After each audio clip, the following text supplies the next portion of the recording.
Ozone Depletion by Diana Paula Velasco and Angela May Nasilia.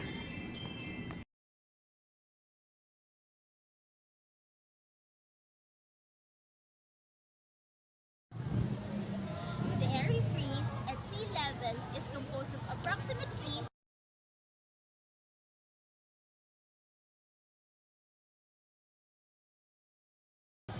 ozone. On the other hand,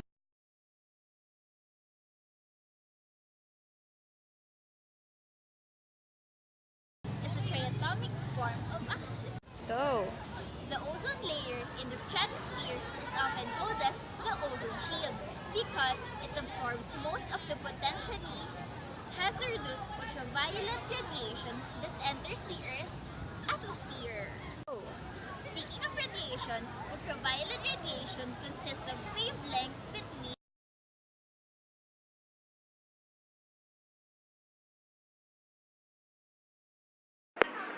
ultraviolet radiation is subdivided into three types.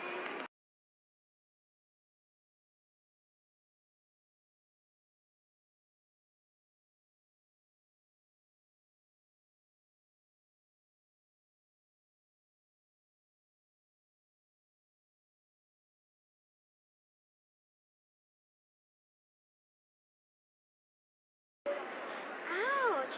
Talk about too much radiation. And there's more hazardous radiation that enters our Earth because our ozone layer is breaking down. Therefore, the radiation that enters our Earth is no longer filtered well by our ozone layer. Speaking of the depletion of our ozone layer, let us now discuss how it's being depleted.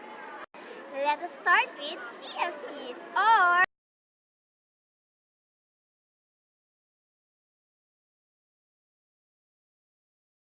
the hypothesis that the ozone is being depleted with the presence of CFCs was first suggested in 1974 by Mario Molina and Sherwood Rowland. CFCs are considered responsible for most of the ozone depletion observed by scientists. The CFCs emitted in the lower atmosphere by human activity is very stable. They are unreactive to the lower atmosphere. Therefore, they have a very long residence time for about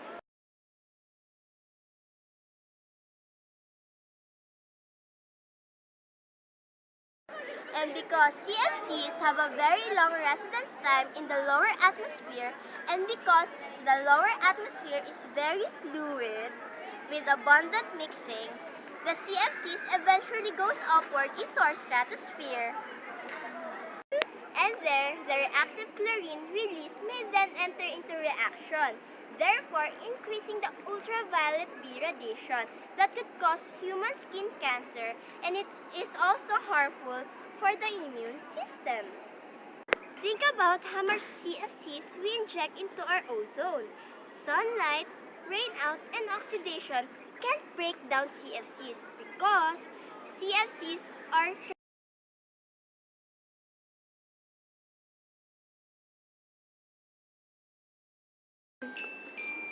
Are you familiar with these two equations?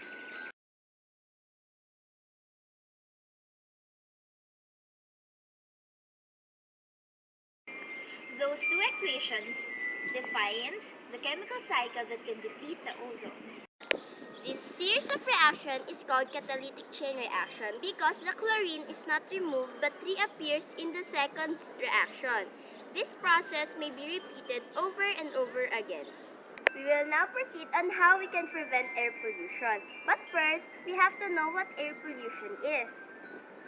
Air pollution is characterized by the disturbance of the natural composition of our air, wherein pollutants mixes with the air that could affect the ozone layer and also human health.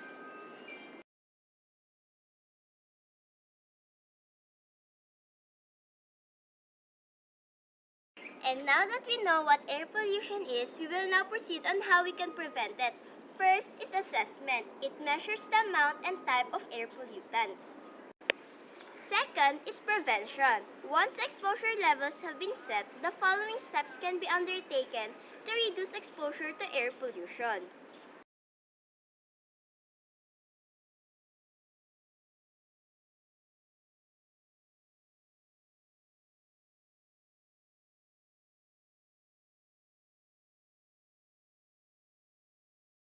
Because you know I'm all about that bass, no trouble. I'm all about that bass, no trouble. I'm all about that bass, no trouble.